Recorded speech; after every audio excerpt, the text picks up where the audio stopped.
ശുദ്ധമായ ജലം നമുക്ക് ഭൂമിയിൽ എവിടെ നിന്നാണ് കൂടുതലായി ലഭിക്കുന്നത്? കിണറുകളിൽ നിന്നാണ്. ഈ കിണറുകളിൽ നിന്ന് ലഭിക്കുന്ന വെള്ളം ഇപ്പോൾ ശരിക്കും ശുദ്ധമാണോ? നമ്മൾ ആലോചിച്ച് നോക്കിയാൽ ഒരിക്കലും അല്ല കേട്ടാ. നമ്മൾ ലഭിക്കുന്ന വെള്ളം ശുദ്ധമാണെന്ന് 100% ശുദ്ധമാണ് നമുക്ക് ആർക്കും പറയാൻ പറ്റില്ല. കാരണം എന്താ, മെയിൻലി നമ്മുടെ സെപ്റ്റി ടാങ്കിനെ വീട് പണിയുമ്പോൾ ശാസ്ത്രീയമായി അല്ലാതെ നമ്മൾ സെപ്റ്റി ടാങ്ക് നിർമ്മിക്കുമ്പോൾ പല പ്രശ്നങ്ങളുണ്ട്.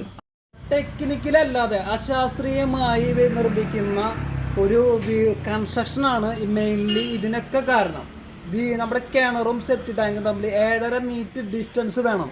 മിക്കപ്പോഴും അത് ആരും പാലിക്കുന്നില്ല. വീടിനോട് ചേർന്നൊരു കിണറും അതിനോട് ചേർന്നൊരു സെപ്റ്റി ടാങ്കും കുത്തിയിട്ടാണ് എല്ലാവരും ഒരു 5 സെൻറ്റ് 10 സെൻറ്റ് പ്രോപ്പർട്ടിയിൽ ഒരു വീട് വെക്കുന്നത്.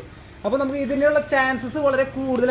നിർമ്മിക്കുന്ന ഓർത്തഡോക്സ് രീതി, പിന്നെ റിങ്ങുകൾ മുകളിൽ കയറ്റി വെക്കുന്നുള്ള രീതി, ഇതൊക്കെയാണ് മെയിൻലി ഇതിനൊക്കെ ഒരു കാരണം. ഈ കട്ട കൊണ്ട് പണിയുമ്പോൾ അതിനുള്ളിൽ ഗ്യാപ്പ് ഉണ്ടാവും. സിമെൻറ്റ് ചെയ്യുന്ന ഭാഗത്തിൻ്റെ ലീക്കുകളിൽ പോർഷനിൽ നിന്ന് ലീക്കേജസ് വരാനുള്ള ചാൻസസ് ഉണ്ട്.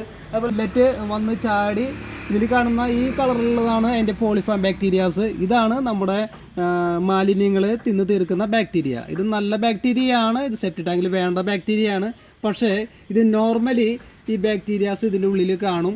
ഈ ബാക്ടീരിയകൾ ഇൻ കേസ് ലീക്കേജ് വരുമ്പോൾ, ടാങ്കിൽ ലീക്കേജ് വരുമ്പോൾ അത് മണ്ണിലൂടെ ഇറങ്ങി അത് നമ്മുടെ കിണറിലും മറ്റുള്ള ഭാഗങ്ങളിലും എത്താനുള്ള ചാൻസസ് കൂടുതലാണ്. ഈ റെഡിമെയ്ഡ് ഈ കാണിക്കുന്ന രീതിയിലുള്ളൊരു കൺസ്ട്രക്ഷൻ ഒരു PVC സെപ്റ്റി ടാങ്കിൻ്റെ ഒരു വീഡിയോ ആണ്. ഇതിൽ ലീക്കേജ് വരാനുള്ള ചാൻസ് വളരെ കുറവാണ്. വേണമെങ്കിൽ നിങ്ങൾക്ക് എപ്പോഴും നല്ല ശുദ്ധമായ വെള്ളം കുടിക്കണം. ശുദ്ധമായ വെള്ളം കുടിക്കണമെങ്കിൽ നല്ല സെപ്റ്റി ടാങ്ക് വാങ്ങുക. നോക്കിയാൽ ഇത് ഒറിജിനൽ സെപ്റ്റി ടാങ്ക് 10 വർഷം ഗ്യാരണ്ടി ഉള്ള സെപ്റ്റി ടാങ്കാണ്. ഇതിൽ ലീക്കേജിൻ്റെ ചാൻസ് വളരെ കുറവാണ്.